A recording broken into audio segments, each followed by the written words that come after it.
Sabay-sabay natin alamin ang mga kaganapan na nangyayari sa ating bansa.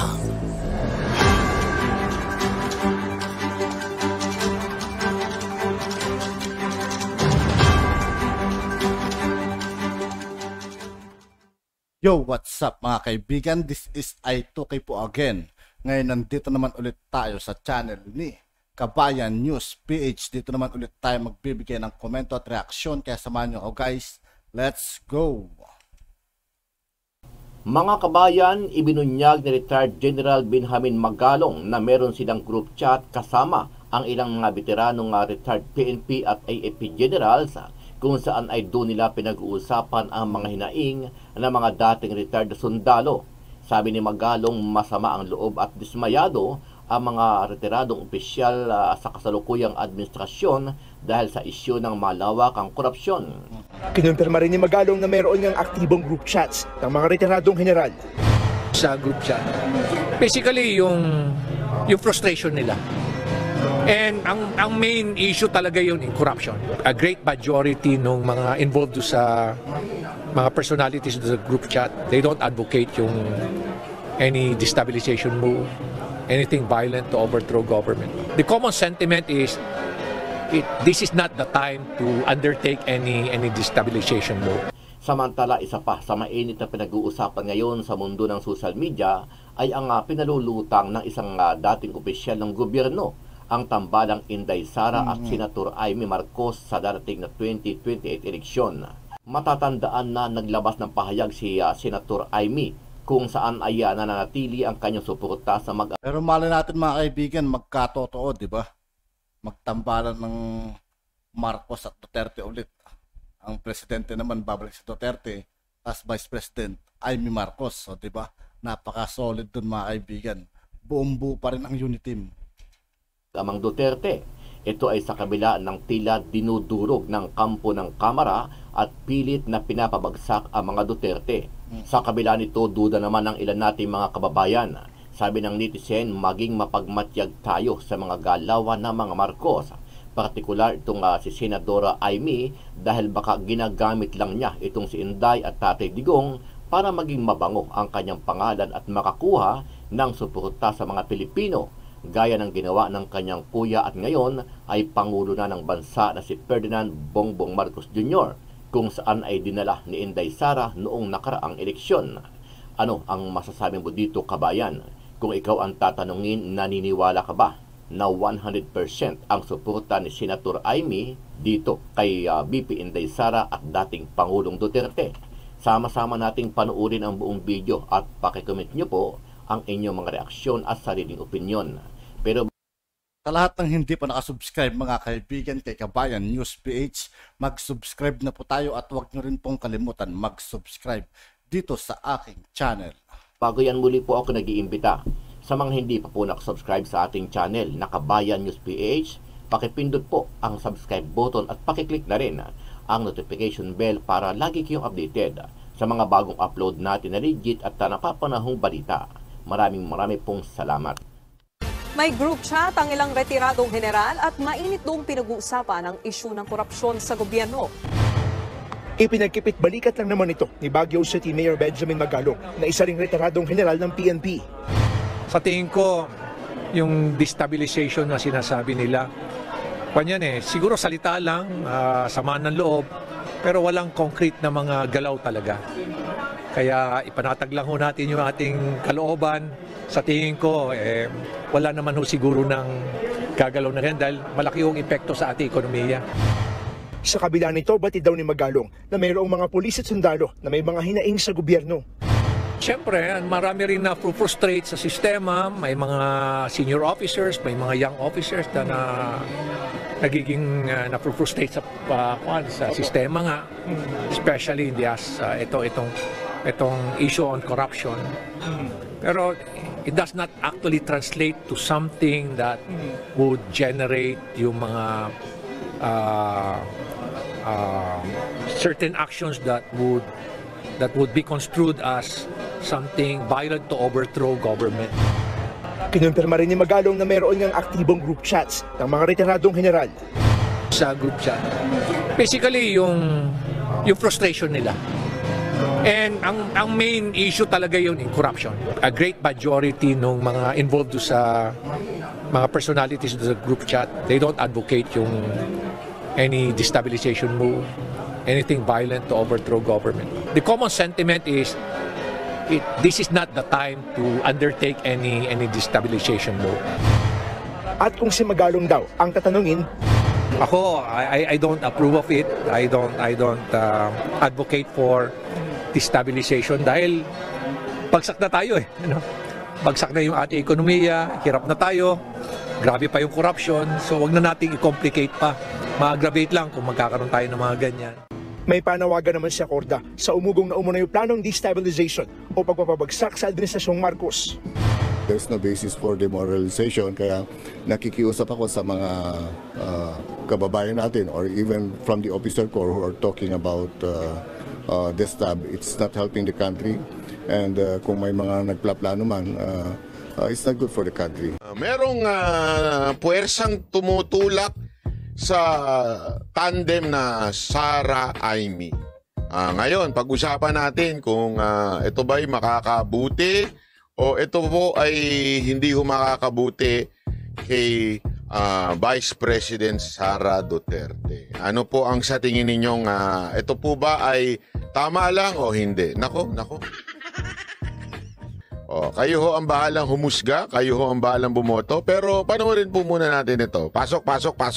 BTR! Nako, kala mo may tauhan. BTR! At sinagot ni VP Sara Duterte ang lumulutang na posibilidad ng tambalan nila ni Senadora Amy Marcos. Sa gitna yan Tambalan ba yun o tambaluslos? Nako po, yari tayo dito. ng suportang ibinibigay ng Senadora sa pamilya ng bise. Nasa frontline ng balitang yan, si Marian Enriquez. It is true that we are the political family, our political side of our family is going through a rough patch right now. Ito ang sagot ni Vice President Sara Duterte nang tanungin sa patuloy na suporta sa kanya ni Senadora Amy Marcos. Sa isang ambush interview matapos ang signing ceremony para sa mga development project para sa Metropolitan Davao, inamin niyang dumaraan sa rough patch sa aspeto ng politika ang kanilang pamilya. Pero nagpasalamat siya sa solidong suporta ng Senadora sa kanilang pamilya. Alam masabtan sa mga tao, lahi ang politika, lahi ang trabaho.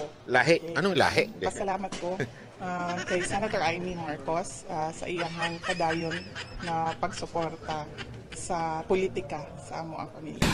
Bukas ba si VP Sara sa tandem nila ni Senador Amy na pinalutang ni dating presidential spokesperson Harry Roque? Just like the confidential files, of next year, the future to far too distant.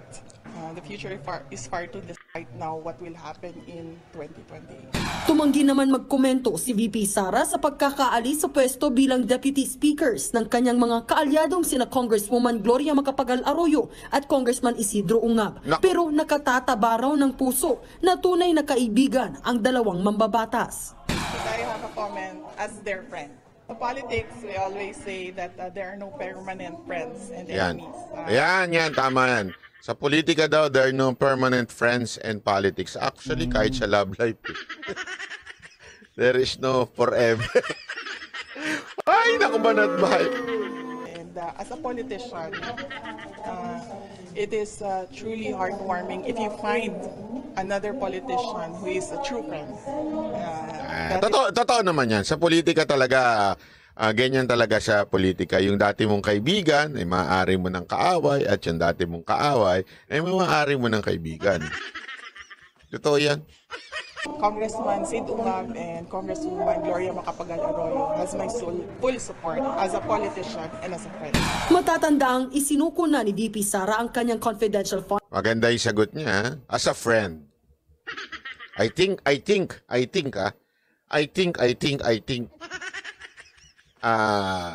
mukhang she learned her lesson very, very much. Hindi sa tingin ko lang yung kanyang pagiging maingat sa pagsasalita kung kasi syempre pinipiga siya ng media dyan kung loyalty, blah blah blah. Sabi niya, there's no problem naman sa pagdating sa friendship. With all of my heart, alam kong nagamit kayo, madam. I hope by now, alam nyo na ho yan. Do not commit the same mistake again. At tikom ang bibig niya kung isusulong niya ang pagbabalik nito sa mga susunod pang taon. Something that I cannot speculate right now because the next budget will be more than a year. Alam niyo mga kapatid, mga kaibigan, isa lang ang nasa isip ko. Kasi we all know what is happening right now in our country. Pagdating sa survey, we all know that the president, the vice president, the entire government is going down. Huwag nga, maniwala ba kayo kay Romualdez, tumataas siya?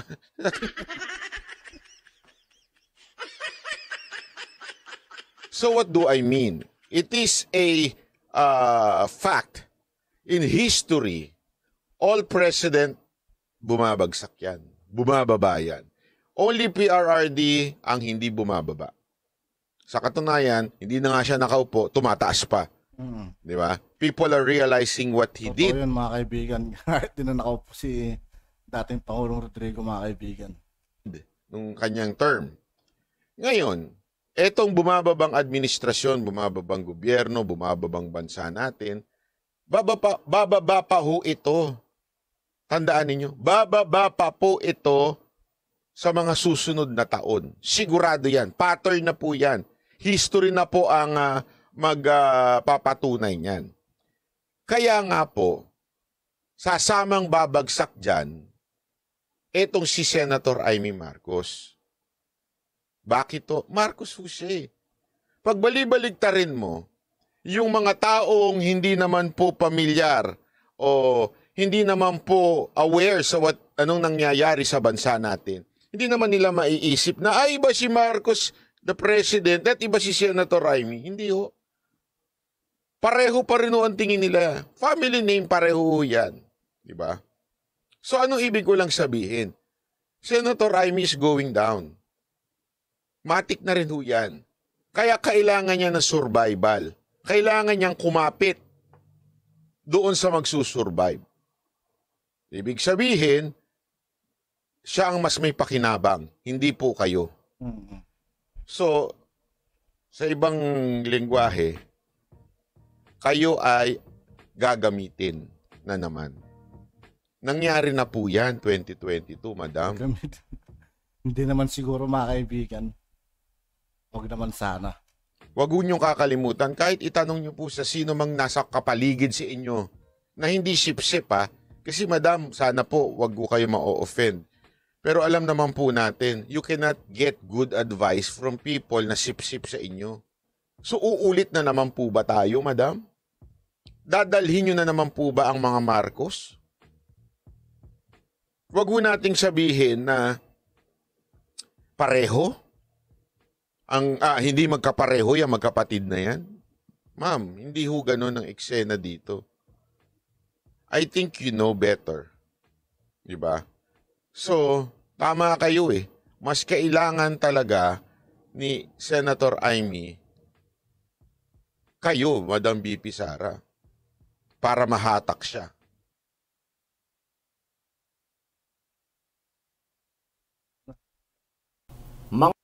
At yun nga po, mga kaibigan, dito po nagtatapos ang ating reaction video. Muli, ako po si I2K ng Sundalo ng Dunggalo at 811. Maraming salamat sa patuloy na pagsuporta. G, peace out.